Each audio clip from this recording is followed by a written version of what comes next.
Hello po sa inyong lahat mga kabarya, nandito na naman po ako si Pinoy Coin Hunter para atin pong pag-usapan dito ang 5 piso coin na 2009 ni kabarya rito. Yan, kitang-kita po natin na ito po ay isang error coin. Ayan, hindi po natin maintindihan yung mga nakaukit dito sa kanyang gitnang bahagi. Kasi parang may nangyari po yata parang overlapping dito. Ayan, may hindi natin na maintindihan na ayan, mga parang na doble yung kanyang tatak rito o yung kanyang pagkakaukit. Kaya yan po yung parang naging nangyari rito. Yan, lapit lamang po natin ng gusto. Ayan, makikita po natin. Ayan po yung kanyang error coin. At ayan, kanya po itong kinuhanan ng larawan. At para ipakita kung ano nga ba ang ating masasabi rito, kung magkano nga ba ang bintahan nito, kung yan, ito ay ating ibebenta sa mga community groups. Ayan, mahal po talaga ang presyuhan sa mga pagdating sa mga error coin. Yan, iba po yung presyuhan kumpara sa mga common coins. Yan, yung common coins ay pagandahan po yan sa pagkakatago or kondisyon. At yan po yung nagpapataas sa presyo nito. Pero pagdating po rito sa error coin, maski hindi po gaano maganda yung kanyang kondisyon, basta may error siya or mali sa pagkakagawa na katulad nito ay mataas po talaga ang kanyang presyo. Yan, kitang-kita po natin na yan, halos hindi po natin maintindihan yung nangyari dito sa kanyang disenyo dito sa kanyang gitna.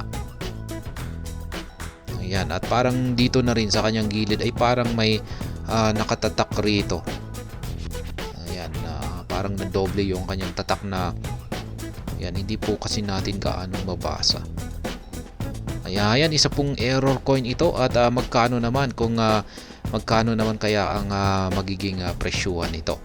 Yan, pero bago yan ay meron lamang po tayong i-check. I-check po natin yung isang error coin na binebenta naman po ng isang seller dito kay Carousel. At ayan po siya, na ito po ay nakita ko po sa aking pag-research kung saan ay ayan po yung kanyang error coin. Ayan, halos parang napudpud yung kanyang dito sa kanyang gilid. At yan, ito naman po, ayan, ganyan naman po yung kanyang error. Hindi naman po kasi ganito yung talagang itsura ng 5 piso coin. Ayan, parang ayan yung nangyari. At binebenta po niya ito sa halagang 2,500 pesos. Dati po ay binebenta po niya ito sa mga presyong 6,500 pesos. Yan, ngayon ay siguro walang gustong bumili, kaya ginawa na lamang po niyang 2,500 pesos. Kaya ayan, 1 year pa ito. Ayan, hard to find na error coin. Kasi kung pag error coin talaga yan, ay unique po yan, walang kapareho yan. Kaya yan po yung kanyang error coin. Hindi naman po gaanong malala kumpara sa 5 piso coin ni kabarya rito. Kaya yan, 2,500 yung kanyang presyuhan dito. Yan, balik na po tayo dito sa error coin ni kabarya. Nakikita po natin na yan naman po yung sa kanya. Ayan, mas malinaw pag medyo yan, palitin natin yung kanyang larawan. Ayan, sobrang malala yung kanyang error coin dito. At gaya nga ng sinabi ko kanina, kung mas malala yung error coin ng isang barya ay mas mataas yung halaga nito. Kaya masasabi ko po rito ay pwede po nating mabenta ito sa halagang mga 3,000 plus. Yan, 3,000 pesos o higit pa. Kaya ayan, kung meron po talagang magkaka-interest dito. Yan, lalapit lamang po natin sa mga community groups.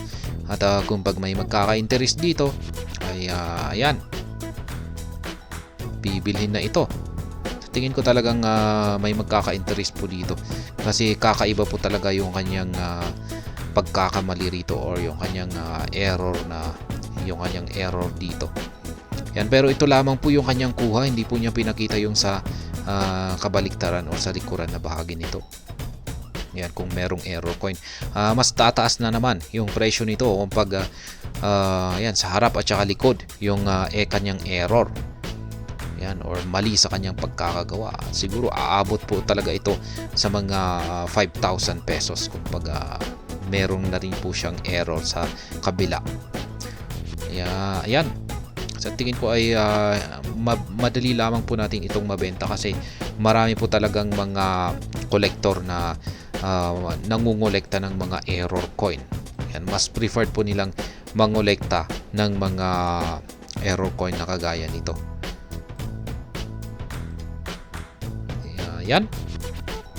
Yan po ang aking masasabi rito. Yan, para kay Kabarya na may ari nito, 5 piso coin 2009 na error coin. Ayan, hanggang dito na lamang po tayo sa video na ito. Sana po ay inyong nagustuhan ang aking paliwanag dito. Kung inyo po itong nagustuhan ay pakiclick lamang po ang like button nito. Para naman po sa mga bago lamang dito, kayo po ay aking inaanyayahan para mag-subscribe. Pakiclick na rin po ang bell icon nito dahil ito po ang siyang magsisilbing notification nito sa mga bago kong videos na aking pong ina-upload sa aking YouTube channel na ito. Marami pong salamat sa panunood, ingat po tayo lagi at God bless po sa ating lahat.